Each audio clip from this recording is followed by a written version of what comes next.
नमस्कार मित्रों, आज हम पतंजलि योग सूत्र के समाधिपाद सूत्र 12 से 16 तक के 5 सूत्रों का अध्ययन करेंगे। इन सूत्रों में योग के 2 मूल साधन बताए गए हैं, अभ्यास और वैराग्य। इसे क्रम से समझते हैं। सूत्र 12 में महर्षि पतंजलि कहते हैं, अभ्यास वैराग्याभ्याम तन्निरोधा, अर्थात चित्त वृत्तियों का निरोध यानी मन का स्थिर होना केवल 2 साधनों से संभव है, अभ्यास और वैराग्य से। यही योग मार्ग की कुंजी है। अब अगले सूत्रों में वे अभ्यास और वैराग्य को विस्तार से समझाते हैं। सूत्र 13 में महर्षि पतंजलि कहते हैं, तत्र स्थितो यत्नोऽभ्यासः, अर्थात मन को स्थिर करने के लिए बार बार किया जाने वाला प्रयास ही अभ्यास है।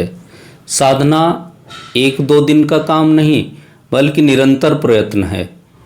जैसे संगीतकार रोज रियाज करता है, वैसे ही योगी मन को बार बार एकाग्र करता है। यही सतत प्रयत्न अभ्यास है। सूत्र 14 में महर्षि पतंजलि कहते हैं, प्रश्न ये उठता है, अभ्यास कब दृढ़ होता है। महर्षि कहते हैं, दीर्घ काल यानी लंबे समय तक, नैरंतर्य यानी बिना रुकावट, सत्कारा सेविता यानी श्रद्धा और आस्था के साथ जो अभ्यास इन 3 शर्तों से किया जाए वही साधक के मन में दृढ़ भूमि बनाता है यानी स्थायी परिणाम देता है। सूत्र 15 में महर्षि पतंजलि कहते हैं, दृष्टानुश्रविक विषय वितृष्णस्य वशीकार संज्ञा वैराग्यम।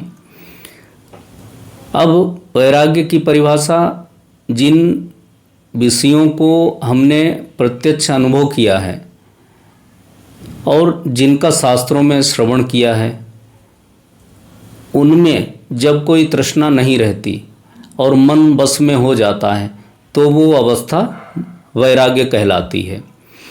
वैराग्य का अर्थ है विषयों से भागना नहीं है बल्कि उनके प्रति आसक्ति का न रहना है।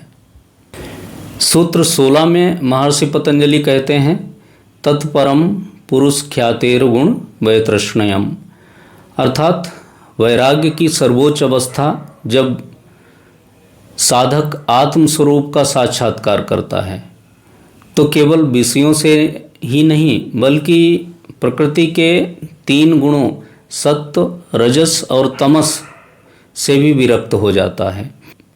यही परम वैराग्य है जो साधक को मुक्ति और कैवल्य की ओर ले जाता है।